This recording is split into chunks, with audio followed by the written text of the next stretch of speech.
Mom had a lot of unfinished projects. She probably worked on this during the pandemic, and I remember we bought this charm pack while she was in Singapore. I want her to be around with me whenever I go out, so I thought I'd make a bag. I measured first the pieced fabric to make it even. Since it was a bit small, I decided to add some fabric to become the side and the bottom of the bag. I added the fabric and made sure that it's even on both sides. I remember I was still in Singapore the last time I made a bag.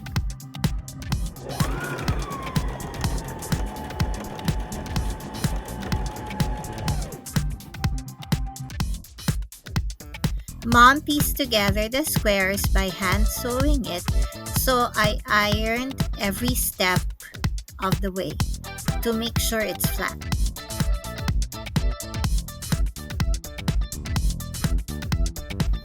After adding the sides, I added the additional bottom fabric.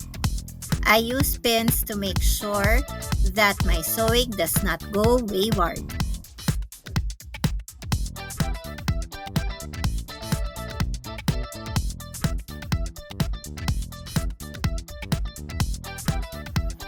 After sewing, iron it on fusible interfacing. This is one thing that I did not do before. Using fusible interfacing makes it easier to work on the project, especially when you go pin before you quilt it.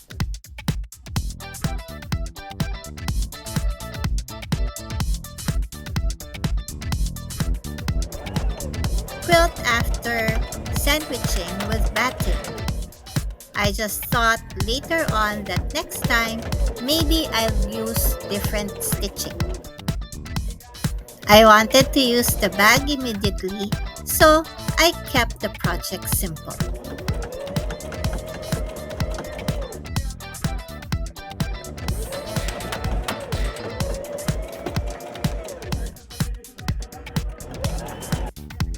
After quilting, clean up the sides.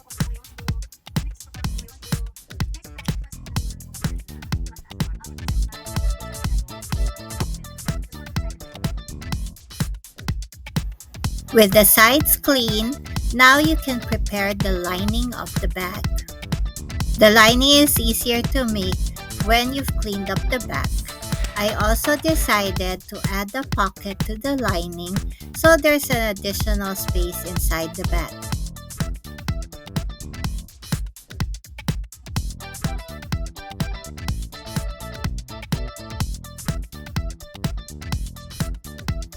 Add the bag handle before sewing both sides of the bag together.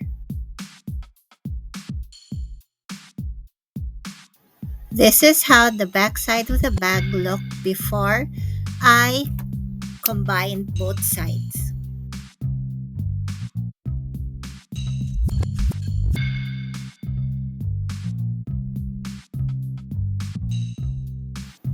Flip the bag right side up before adding the lining. Make sure to leave a hole so that you can flip inwards the lining. I have clearer steps on how to add the lining on the previous bag that I made. Check it out on the link below. This is how the bag looks now with the lining.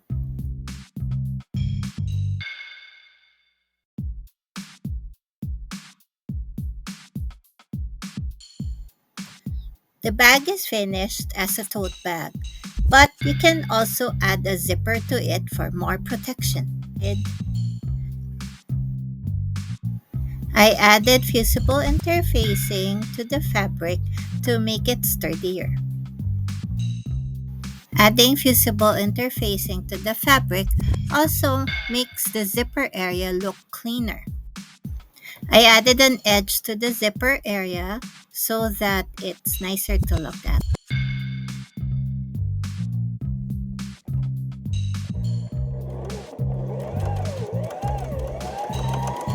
It's a bit harder to sew because it's thicker.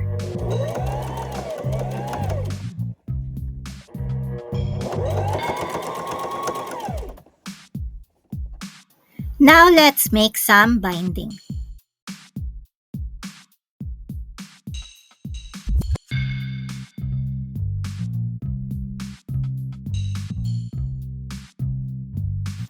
Clips are your best friend when adding binding. This is the way I learned how to make it, and it's much easier than other techniques I tried. Soon enough, I finished the binding and the whole bag. I used it immediately the next day. Yay! Techniques I tried.